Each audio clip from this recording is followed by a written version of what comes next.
Il y a des chrétiens féticheurs. Répentez-vous, les faux chrétiens féticheurs. On a des gars bizarres comme ça dans les églises aussi. C'est-à-dire, maintenant, Dieu, il y en a qui sont bizarres. Ils sont chrétiens, en même temps, ils ont des balais de protection. Ils prennent balais pour attraper les voleurs. Ils sont chrétiens, et puis ils ont des objets étranges dans leur maison. Parce qu'un soi-disant prophète a fait une onction sur un objet mystique. Voilà, Laban, c'était un gars comme ça. Arrête de dire à un voisin, il ne faut pas être. Donc, Laban avait des divinités que sa fille, en partant, a récupérées.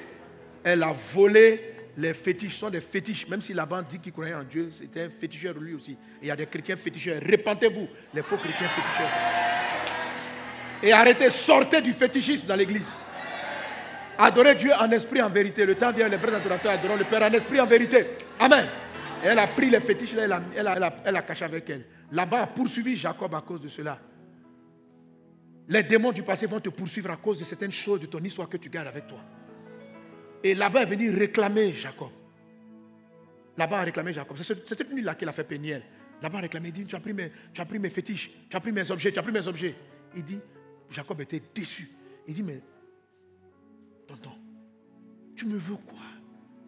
Dans la vie là, tu m'as trop fait souffrir. Maintenant, je suis en train de partir, tu dis encore qu'il a pris tes fétiches. Et puis il a dit cette parole-là. Si tu trouves qui que ce soit qui a tes fétiches ici, là, que la personne meure.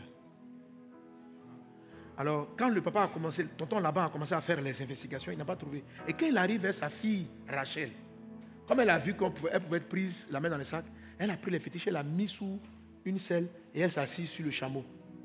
Et elle dit à son papa, j'ai mes menstrues, je ne peux pas me lever. Et elle gardait les fétiches. C'est après ça, Jacob a vu Dieu. Dieu l'a visité. Et Dieu a guéri sa femme qui était stérile.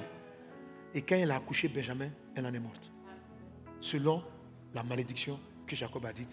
Si le fétiche est dans la main d'une personne, cette personne-là va mourir. Et malheureusement pour Jacob, c'était sa propre femme. Mais n'empêche que rencontrer Dieu a sauvé la vie de cette femme. Rencontrer Dieu a donné à cette femme d'avoir des enfants. Voir la face de Dieu traite avec vos problèmes de votre histoire, même votre histoire chrétienne. Parce que Jacob se convertit à Bethel. Mais son âme est brisée. Combien de chrétiens qui ont donné leur vie à Jésus, mais vous avez une âme ravagée, malgré vos années de chrétienté. Vous avez une vie comme ça, vos affaires sont ballottées, on ne sait pas, ça marche, toujours tendu. Tu ne vois pas la face de Dieu. Tu ne cultives pas l'art de voir la face de Dieu.